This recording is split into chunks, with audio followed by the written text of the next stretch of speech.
Hi, it's Sam from Tigit Motorbikes. Today I'm going to talk about a big problem that we have, the fuses on a motorbike. So I'm going to show you where to find the fuses, how to detect if they are blown, and how to change them as well. The fuses basically stop an overcharge of the circuit, and it does protect the battery. So if a fuse blows, it's actually a good thing. It's protecting a bigger issue in your bike. If you do install aftermarket parts like LED lights, USB chargers, then it does get the potential for more things to go wrong with more wiring on the bike. We have two different bikes here today. We've got the CRF 150, got the XR 150. For the CRF 150, you don't need any tools to open up the side panel. It just pops out like the plastic. Yeah. The XR, you need one socket wrench of 10 millimeters, and it's just one screw in the side panel. On both bikes, it's the left side panel, and the fuses are underneath the seat. So in the XR, we've got a smaller fuse box here, and every fuse box should have a display on the front that actually tells you what the fuses do. Here we have the main fuse, and here we have the spare. And if we open it up here, we've got 10 amps here and 10 amps here. This one is the spare. Make sure before you go on any long trip that you do have a spare fuse in the bike. On the XR as well, we've got the main starter fuse.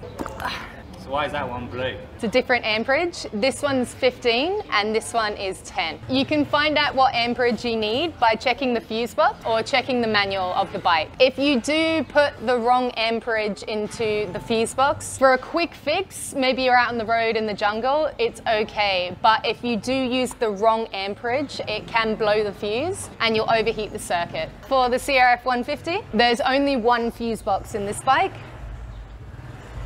And it's just here. We'll just pop it out.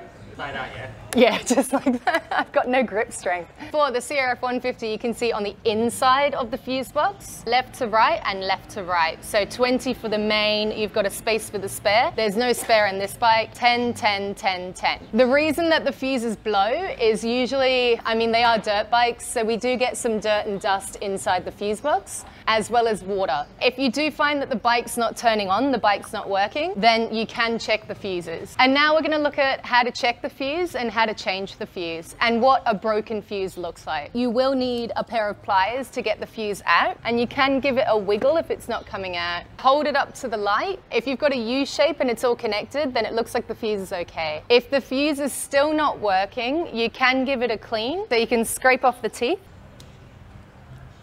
And it's always a good idea to check each fuse one by one and see if you can turn on the bike. Then you can identify which fuse has the problem, and it's easier to fix. Or pop it back in. And let's check, does the bike start? Yeah. We're going to show you how a fuse does get blown, and this is TR Mechanic. He's now going to overload the fuse with charge. You can show us, and you can see that the circuit inside has been broken. So what T just did, he blew the fuse with too much power running through it. An actual motorbike, if that's happening and the fuse blows, it's protecting the battery from being overloaded or surging. Fuses are such a small, cheap thing to replace. If you're going on any long journey, make sure you're carrying spares with you, and make sure you check it before you take it to a mechanic. It could easily be fixed without having a bigger bill or checking a bigger problem. And if you are in the jungle, this can very easily go wrong when you get dirt, water in the bike, and it's very easy to fix.